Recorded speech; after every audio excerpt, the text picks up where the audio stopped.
Today's book is Andy Pandy and the Yellow Dog. Andy Pandy, book 31. Yellow dog? There's no yellow dog. Well, maybe there is in the picture, but that's not a yellow dog on the front cover. Wow, look at that. There's Kitty and Andy Pandy and Teddy in the window there. All our characters are there. It's got a yellow door. There's the kitty sauce. Kitty saucer stood in, and it was quite empty. "Are you really hungry?" he said as he picked up the saucer. "Meow," cried the white kitten, standing on his hind legs with his paws on Andy's rompers. He must be hungry.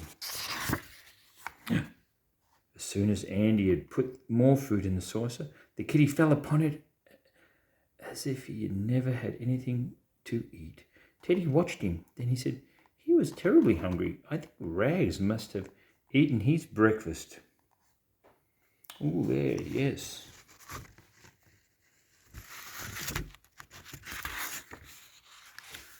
Just then, Rags came running up. As soon as he came near the white kitten, Teddy cried, "Go away, bad dog!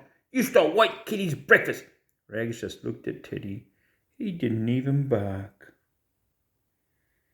Oh, look how sad Rags looks. He's got his tail between his legs. Then he turned away and ran down the garden path. "He's sorry, I expect," said Andy. "He'll come back soon." But he didn't even when it was dinner time. Andy filled the kitten saucer again and then went into the garden to fetch him.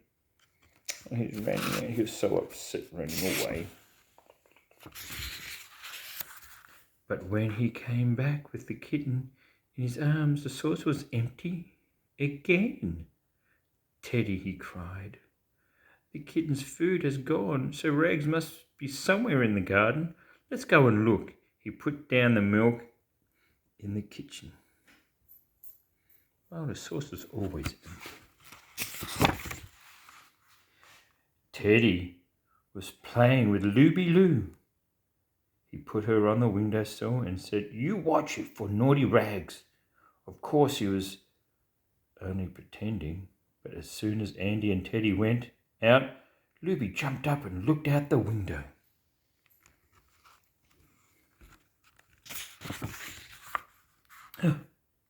And what did she see?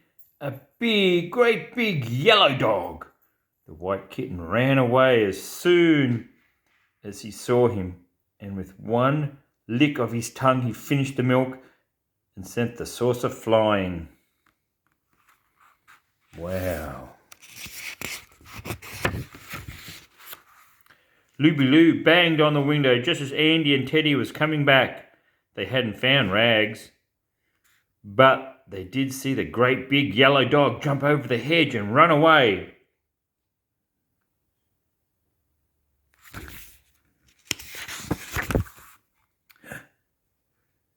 "Teddy," cried Andy Pandy, "it wasn't Rags at all. So now we must go find him." Teddy began to cry because it was he who had sent him away. The white kitten cried too, and all three of them were in tears. So they set off.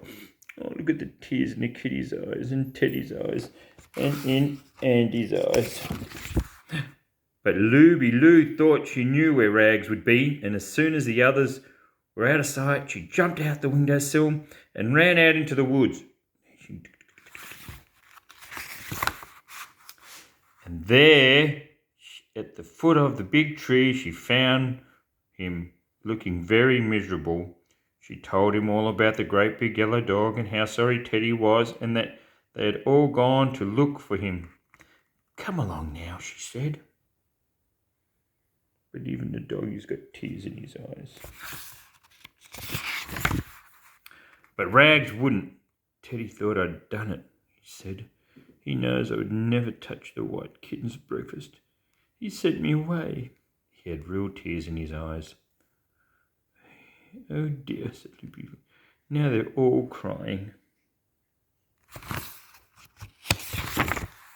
Suddenly, Rags stopped crying and picked up his ears. "Someone's coming," he said. Rags cried, "Looby Loo, it's Andy, Pandy and Teddy." They mustn't have found me here. Quick, let's go home. Jump on my back, said Rags.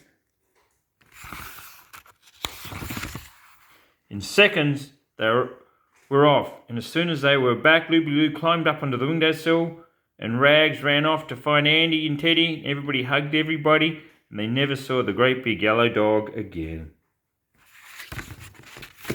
Wow. And that is the end. Yep, that's the end.